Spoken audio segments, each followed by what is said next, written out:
இதயம் காக்கும் 2 ஆண்டுகள். Sri Kamakshi medical centre, Thanjavur. சர்வதேச தரம், சாதாரண கட்டணம்.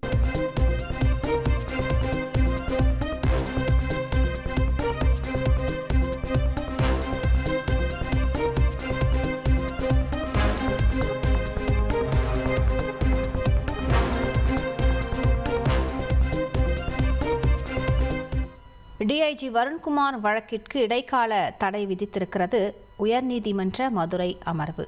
கூடுதல் விவரங்களை செய்தியாளர் மாரிசாமியிடம் கேட்கலாம். மாரிசாமி, இந்த வழக்கின் முழு பின்னணி மாரிசாமி. திருச்சி சரக டிஐஜி வருண்குமார் தொடர்ந்த அவதூறு வழக்கிற்கு தடை விதிக்க கோரி சீமான், நாம் தமிழர் கட்சியின் தலைவர் சீமான் மெட்ராஸ் உயர்நீதிமன்ற மதுரை அமர்வில் ஒரு மனுவினை தாக்கல் செய்திருந்தார்.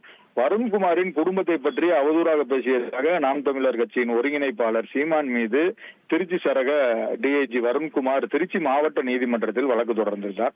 இந்த வழக்கு நீதிமன்ற விசாரணையில் உள்ளது என்று திருச்சி நீதிபதி உத்தரவிட்டிருந்தார். இந்த வழக்கு விசாரணைக்கு தடை விதிக்க கோரி உயர்நீதிமன்ற மதுரை அமர்வில் சீமான் மனு தாக்கல் செய்திருந்தார். இந்த வழக்கானது இன்று மெட்ராஸ் உயர்நீதிமன்ற மதுரை அமர்வில் நீதிபதி விக்டோரியா கௌரி அவர்கள் முன்பாக விசாரணைக்கு வந்தது. விசாரணை செய்த நீதிபதி திருச்சியில் விசாரிக்கப்பட்டு வரும் வருண்குமார் சம்பந்தமான வழக்கிற்கு இடைக்கால தடை விதித்து அந்த விசாரணைக்கு இடைக்கால தடை விதித்து உத்தரவு பிறப்பித்திருக்கிறார்.